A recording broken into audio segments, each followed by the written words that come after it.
Well, first off, I want to apologize. I didn't um,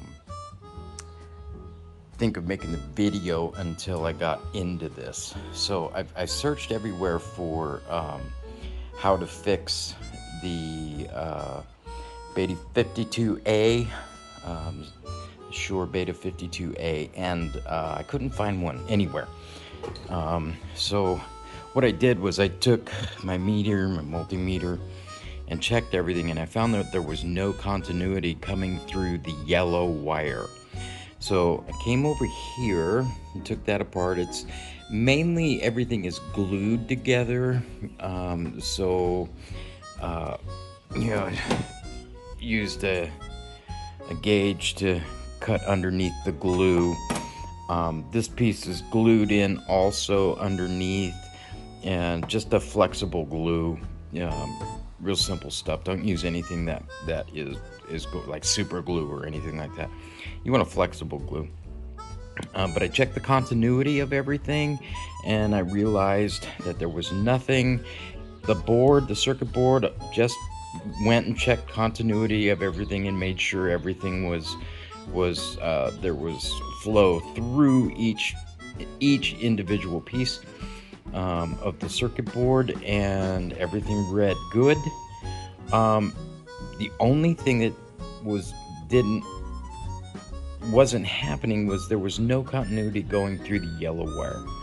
I went ahead and cut the yellow wire. These are so thin. They're thinner than a little pine tree needle. I mean, super thin.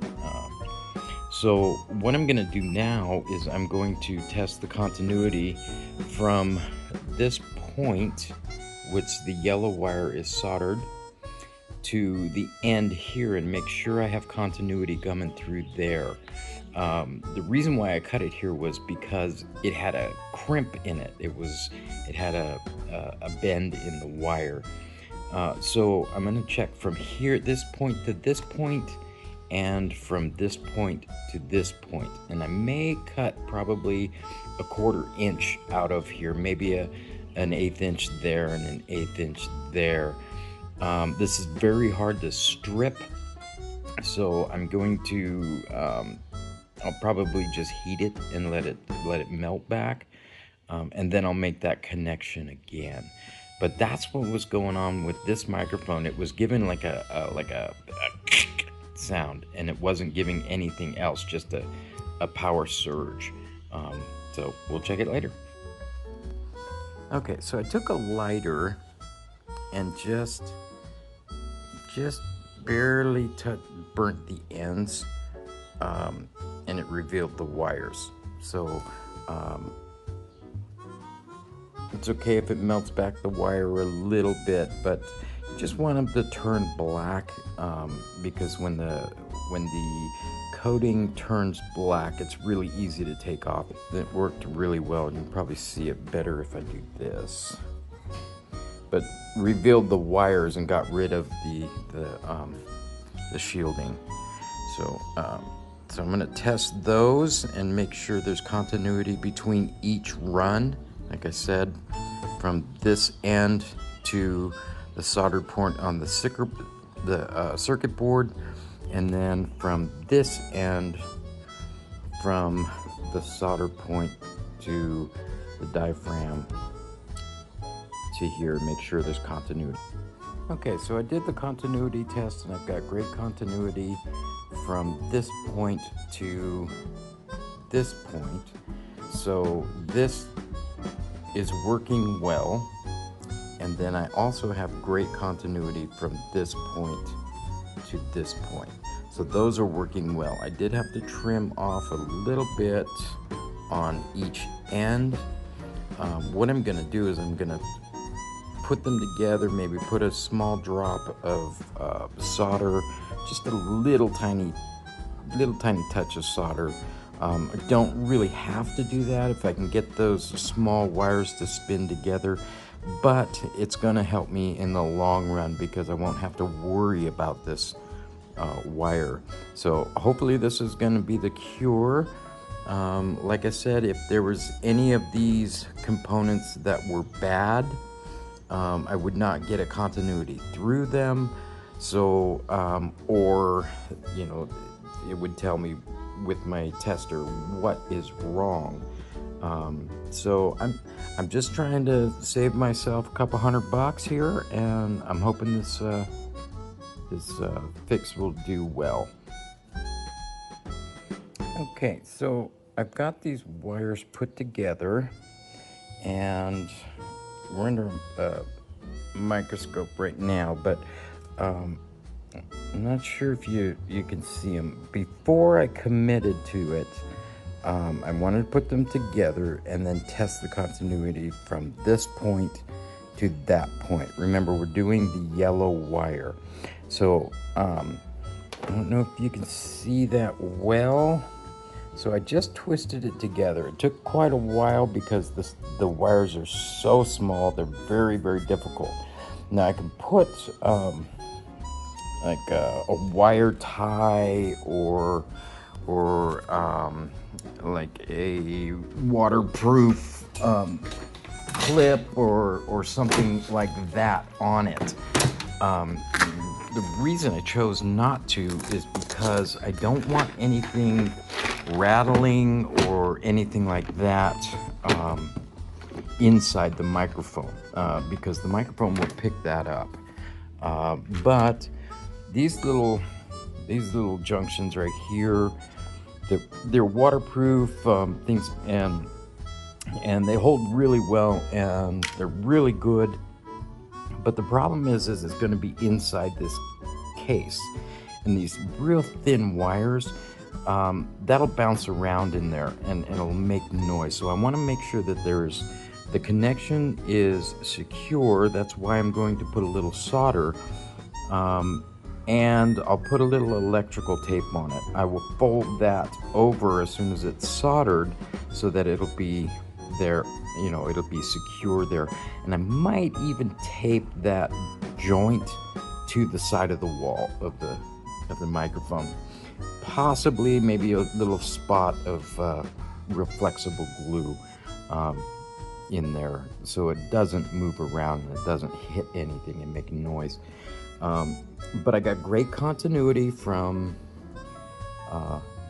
this point to this point, the yellow wire on each side. So I think that's going to be my problem, and I think I have it handled, but we'll check it out in a few minutes. Anyhow, while we're waiting for the soldering iron to heat up, I like to use the Clear Grip Gorilla Glue because it holds really well, but it's not a glue that is going to be hard at the end, and it's going to remain flexible. So if you can see the glue around the edges, I'll clean all that up before I put it back together. But it's not going to, it's still going to remain flexible. And I can glue this back down. That was not down when I opened it up. And there's that little piece of tape that's missing there, so I'll add a little tape that goes around and holds it down. So it looks like that's going to be a great flex. That guy pulling out over there. I like to use toothpicks to put it on. Anytime I'm soldering, I always have this little thing of water here, a cup of water there, and a bottle of water. That one's almost empty. I think I'll put enough more. Grab another bottle of water. Just because, mainly because I've got so many projects and I got a mess here most of the time. But you want to be safe with everything that you do. So don't be soldering on your bed or anything like that. I was blessed to have a nice steel table in my garage that my brother had given me, and just great space to work. And I think that's the number one thing, is a space to work, and be able to do small projects and things that can be dangerous, and make sure that you are prepared. So if anything starts fluffing up, you know, fire burning up. I got my water here and my water there, and I've got a fire extinguisher back there. But I'm about ready to put a little touch of solder on that little joint right there, and then we'll test it out and see if we're ready to commit to put it back together. You can see I put a touch of solder on there, just enough to hold it together so I don't have to worry about it. And I tested it and I've got great continuity. So I'm not sure what if the thickness of the solder is going to make any difference in the performance of this microphone, but if it works during the mix, I can adjust for any kind of difference that from this mic to the other bass drum mic that I use quite often. So a little bit of solder there, and you'll see I'll put a little piece of tape on, and I think I am going to glue it to the shell because I don't want that popping around. Now I'm going to fold it like this when I tape it. I'm going to fold it towards one direction. Myself being left-handed, it will fold against that wire there when I put it together. So it's going to fold like that, and I'll put a small piece of tape or something so that is not just open to hit things and short out. So I'll show you that in a moment.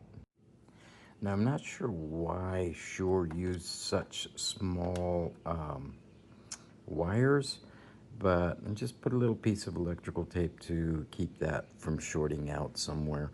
But I tested it, and I wanted to make as small of a footprint as I possibly could. I tested it, and after the soldering, it's a difference of maybe 0.002. So very small difference in the wiring, and not enough to notice. So I'm gonna test it out and see if I get a signal. Well, another Beta 52A that is put together and working really well. If you're wondering, that's just seeds for I think that is some kind of flower seed. So those will be planted soon. But anyhow, seemed to work, and we're going to mount it in a moment, and we'll come up see how it works. Well, got that mounted back up, and we're going to see what kind of signal I get out of it. So we're going to test it and see if we get a signal.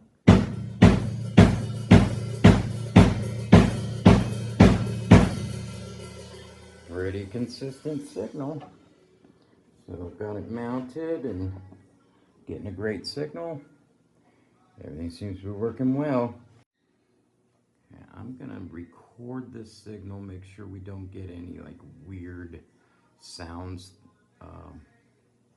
in this mic. So let's see, let's get there.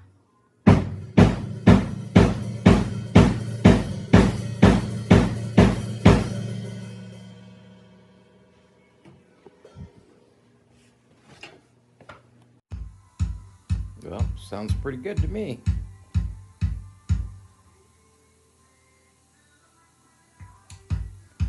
Nice clear tone, sounds good.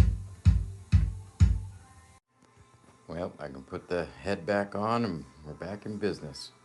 Just saved 250 bucks there with just a little bit of searching and finding out what was going on. Hey, thanks for watching. I hope that helps.